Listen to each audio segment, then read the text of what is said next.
2022 से पहले क्या था, और एनडीए की सरकार अब आने वाली नहीं है, आखिरी है। नहीं, देखिए, बात सीधी है कि राजनीति और सरकार, इसकी उपलब्धि हमेशा तुलनात्मक ही होती है। इसमें न कोई परफेक्शन का लेवल है, न इसमें कोई पैमाना है। हमेशा दो अगर कंटेंडर हैं, दो प्रतिद्वंदी हैं, दो गठबंधन हैं, और दोनों को बिहार की जनता ने देखा है, तो स्वाभाविक रूप से जनता भी फैसला लेने से पहले इन दोनों सरकारों की उपलब्धियों की तुलना ही करती है। इसलिए ये कहना कि 5 की बात नहीं करिए, अब कोई 5 भी बना थी तो आज कैसे 1960 से लेकर 90 तक की तुलना करने लगे।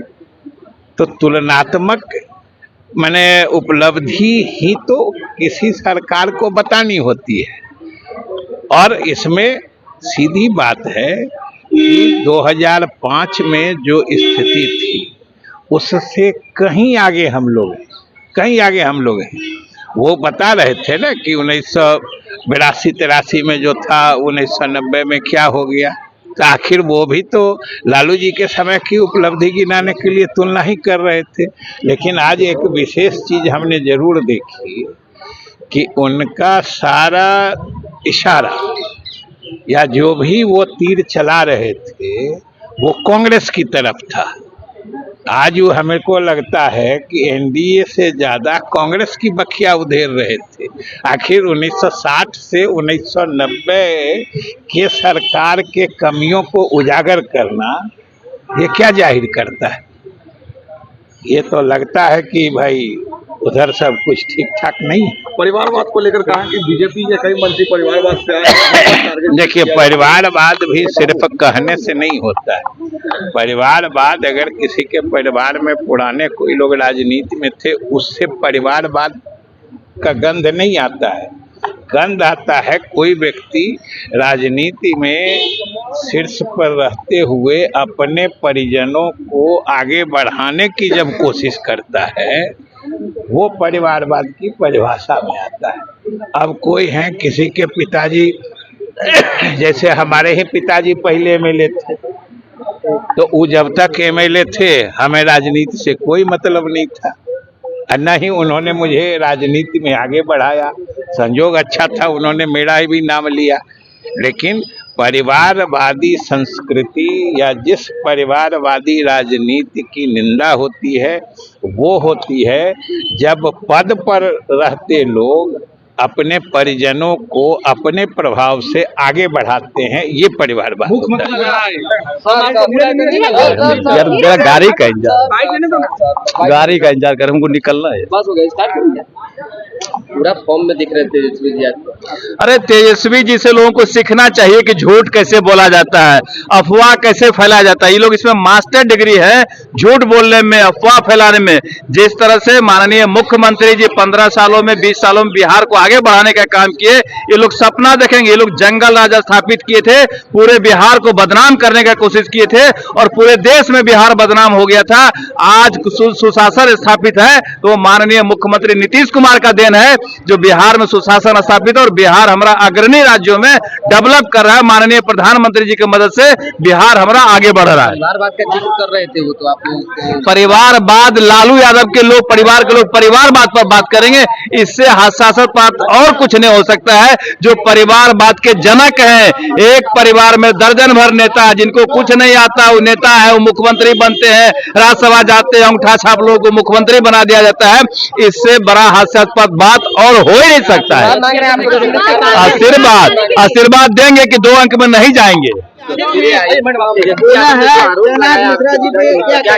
देखिए, एक तो समान शिष्टाचार और संस्कार है कि जो व्यक्ति इस दुनिया में नहीं है उनके बारे में कोई टिप्पणी नहीं की जाती है। लेकिन सदन एक उच्च प्लेटफॉर्म है, वहां पर उन्होंने बात को रखा। और अगर मैंने तो कई बार पूर्व में भी, अगर हमारे आप सोशल मीडिया हैंडल्स को भी देखेंगे, कई बार तेजस्वी जी को मैंने आमंत्रित किया है सार्वजनिक बहस के लिए। बार बार उस विषय को उठाना या इसको जातीय चश्मे से देखना, ये उनकी फितरत और राजद के लोगों की फितरत रही है। आज पुनः मैंने सदन में भी कहा है कि आप आइए, किसी भी जगह पर सार्वजनिक बहस के लिए अब मैं उनको पुनः आमंत्रित कर रहा हूं कि आए और पूरे चारा घोटाला फॉर्डर स्कैम के बारे में लालू जी की भूमिका और डॉक्टर मिश्र जी की भूमिका क्या थी उस पर अगर डिबेट करना चाहें तो मैं किसी भी समय तैयार हूं। और सिर्फ तेजस्वी जी नहीं, दोनों भाई आ जाए और राजद का पूरा विधानमंडल दल भी आ जाए, मैं अकेले उनसे डिबेट करने के लिए तैयार हूं। उन्होंने कहा है कि कई मामले जो है उसमें अभी तक जो है उनको न्याय नहीं मिला है। क्या है? देखिए, डॉक्टर मिश्र में 4 मामले थे, 2 में न्यायालय ने बरी किया, तो ये पक्ष भी अगर ठीक है 2 मामले में वो दोषी हुए, वो मामला हाईकोर्ट में अपील में लंबित है, जिसकी लड़ाई मैं लड़ रहा हूं। मैं अभी डॉक्टर मिश्र नहीं है ना, 6 नहीं 4 मामले ही थे डॉक्टर मिश्र पर, 2 में कोर्ट ने बरी किया। तो जब कोर्ट ने न्यायालय ने बरी किया तो उसका भी उल्लेख करें। और जो 2 मामले में वो दोषी हैं, वो रांची उच्च न्यायालय में मामला लंबित है, 2013 से ही लंबित है और उस केस को मैं लड़ रहा हूं। और मुझको पूरा विश्वास है, क्योंकि ये जो पूरा प्रकरण है, लालू जी उस समय मुख्यमंत्री थे, डॉक्टर मिश्र जी नेता प्रतिपक्ष थे, तो कभी भी दोनों की भूमिका एक समान नहीं हो सकती है। ये आम आदमी भी समझ सकता है कि मुख्यमंत्री और लीडर ऑफ अपोजिशन का रोल एक जैसा नहीं हो सकता। वर्ल्ड क्लास सर्जरी सेवाओं के लिए नेताजी सुभाष मेडिकल कॉलेज एवं हॉस्पिटल में न्यूरोलॉजी, आधुनिक माइक्रोस्कोप से विभिन्न तरह के ब्रेन एवं स्पाइन की सर्जरी, यूरोलॉजी, लेजर और लैप्रोस्कोपी जैसे अत्याधुनिक इक्विपमेंट से यूरोलॉजी से संबंधित सभी प्रकार के उपचार, प्लास्टिक सर्जरी, कोई कठिन घाव या विकृति, facial, nose job, laser surgery एवं सभी तरह की cosmetic surgeries. NSMCH, Amhara, Bihta, Patna. Panorama group, जो सोचता है वो करता है। ये लो मुंह मीठा करो, आज मैंने अपना जॉब छोड़ दिया, अब हम पूर्णिया वापस जाएंगे। जॉब छोड़ दिया है? मतलब ये घर कैसे चलेगा? हम करेंगे क्या? और माँ बाबूजी क्या बोलेंगे? इसलिए मैं एक और मिठाई का डब्बा लाया, अपने बिजनेस के लिए लोन अप्रूव हो गया। अरे लोन अप्रूव हो गया वो तो ठीक है, लेकिन पूर्णिया में हम रहेंगे कहाँ? अपना घर भी तो नहीं है वहाँ। इसलिए तो एक और मिठाई का डब्बा अलग से लाया हूं। हमने पूर्णिया में घर ले लिया है, पूर्णिया के ई होम्स पैनोरमा में। पूर्णिया में पैनोरमा ग्रुप लेकर आए हैं ई होम्स पैनोरमा, बड़ा घर, आलीशान जिंदगी और अत्याधुनिक सुविधाओं के संग। अरे अरे, अब क्यों मुंह मीठा करवा रही हो? क्योंकि हम घर वापसी जो कर रहे हैं।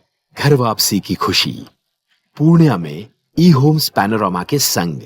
ई homes Panorama, luxurious lifestyle redefined.